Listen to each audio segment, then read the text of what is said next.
ഇന്നത്തേത് vaccine എടുക്കാൻ പോകുന്ന കഥയാകട്ടോ. ഇന്നേ ധനഹാമോക്ക് 1.5 വയസ്സിൻ്റെ വാക്സിൻ എടുക്കാൻ പോവാം. ഒരാഴ്ച കൊണ്ട് ഞാൻ അനുഭവിക്കുന്ന ടെൻഷൻ എനിക്ക് മാത്രം അറിയാം. കാരണം മൂത്തതിനെയും കൊണ്ട് 1.5 വയസ്സിൻ്റെ വാക്സിൻ എടുത്തിട്ട് തറ തൊടിയിപ്പിച്ചല്ലേ എന്നെ. ആ വേദന ഓർക്കുമ്പോൾ നെഞ്ചിനകത്ത് ആകെപ്പാടെ ഒരു തീയ. എന്തുവായാലും ഞാനും അമ്മയും കൂടെ കുഞ്ഞിനെയും കൊണ്ട് ഞങ്ങൾ പ്രക്കാനത്തുള്ളൊരു അംഗൻവാടിയിലെത്തിയിട്ടുണ്ട്. കുത്തു കൊടുക്കാതെ മാർഗ്ഗമില്ലല്ലോ. ഇനി അങ്ങോട്ട് വാക്സിനേഷൻ കാർഡ് ഉണ്ടെങ്കിൽ മാത്രമേ എങ്ങോട്ടെങ്കിലും പോകാൻ പോലും പറ്റുമെന്ന് നിർബന്ധമാക്കിയിട്ടുണ്ട് ഗവൺമെൻറ്. അപ്പോൾ പിന്നെ എടുക്കാതൊരു മാർഗ്ഗമില്ല. അങ്ങനെ അവളെയും കൂട്ടി ഞങ്ങൾ വന്നത് കുട്ടികളുടെ ഇടയിലേക്ക്. അവരെ കണ്ടതേ പുള്ളിക്കാരിക്ക് ഭയങ്കര സന്തോഷമായി. അങ്ങോട്ടും ഇങ്ങോട്ടും ബോൾ കൊടുക്കുന്നു, കളികളായി, ഭയങ്കര സന്തോഷം. അവിടെ പഠിക്കാൻ കൊണ്ട് വിട്ടൊരവസ്ഥ. അങ്ങനെ എന്തായാലും അത്രയും ചാട്ടത്തിനിടയിൽ നിന്ന് കഷ്ടപ്പെട്ട് പിടിച്ച മടിയിലിരുത്തിയിട്ട് ഇരുന്നവർക്ക് ശീലമില്ല. ദൈവം തമ്പുരാൻ എക്സ്ട്രാ ഒരു സ്പ്രിങ് കാലെ വെച്ച് കൊടുത്തേക്കുന്ന അവസ്ഥയാണ്. പുള്ളിക്കാരി ചാട്ടത്തോട് ചാട്ടം. ഒരു മിനിറ്റ് പോലും അടങ്ങിയിരുന്ന എൻ്റെ കുഞ്ഞിനെ ഞാൻ കണ്ടിട്ടില്ല.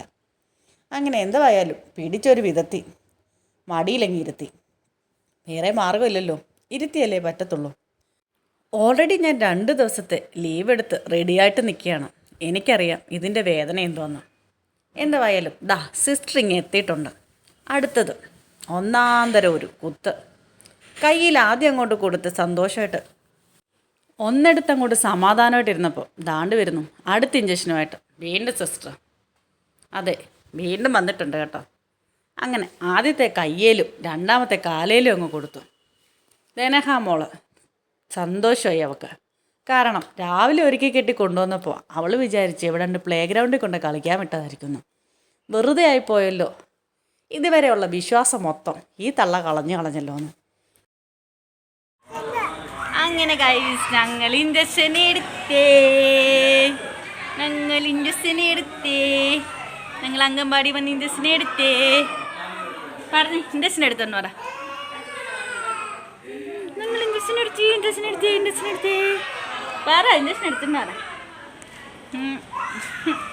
മിണ്ടത്തില്ല ആരോടും, ഞാനോടും മിണ്ടത്തില്ല ആരോടും. പൊന്നൊന്ന് കുത്തി വെപ്പിച്ചതും പോരാ. പിള്ളേര് വീണ്ടും നമ്മുടെ അമ്മച്ചി വരുന്നു. അമ്മച്ചിയെ ഞാനോട്ട് നിന്റെ. അങ്ങനെ ഞങ്ങൾ കുത്തുകൊണ്ടിട്ട് നേരെ വീട്ടിലെത്തിയിട്ടുണ്ട് കേട്ടോ.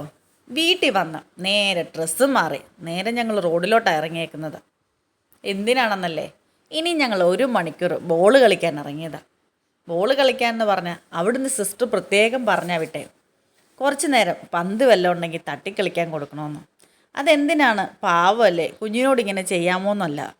കുഞ്ഞിനെ നമ്മൾ ഉറക്കാൻ കിടത്തിക്കഴിഞ്ഞാൽ പിന്നെ അവർ എഴുന്നേൽക്കുമ്പോൾ കാലിന് ഭയങ്കര വേദനയായിരിക്കും.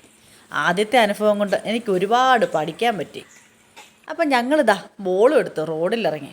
കുറച്ച് നേരം ആ ഷട്ടിൽ പോയി വണ്ടിയിലേക്ക് കയറിയെങ്കിലും പതുക്കെ ബോളും കൊണ്ടിറങ്ങി. തട്ടാനൊരു ചെറിയ ബുദ്ധിമുട്ടുണ്ടെങ്കിലും അതൊന്നും കാര്യമാക്കാതെ പുള്ളിക്കാരി ബോളുകളി തന്നെ ബോളുകളി. ആ പരിപാടി അവിടെ അവസാനിപ്പിച്ചിട്ടേ ഞങ്ങൾ നേരെ മുറിക്കകത്ത് ചെന്ന് ഒരു പാട്ട് വിട്ട് ഡാൻസ് കളിക്കാൻ കൊടുത്തു. ഇനിയും കുറച്ച് നേരം ഒരു ഡാൻസ് ആവട്ടെന്ന്. അങ്ങനെ എല്ലാവരും എൻ്റെ കൂടൊന്ന് കൂടിയേക്കണേ. എന്തെങ്കിലും തെറ്റുകളുണ്ടെങ്കിൽ ഒന്ന് കമൻറ്റോട് ഇട്ടേക്കണേ.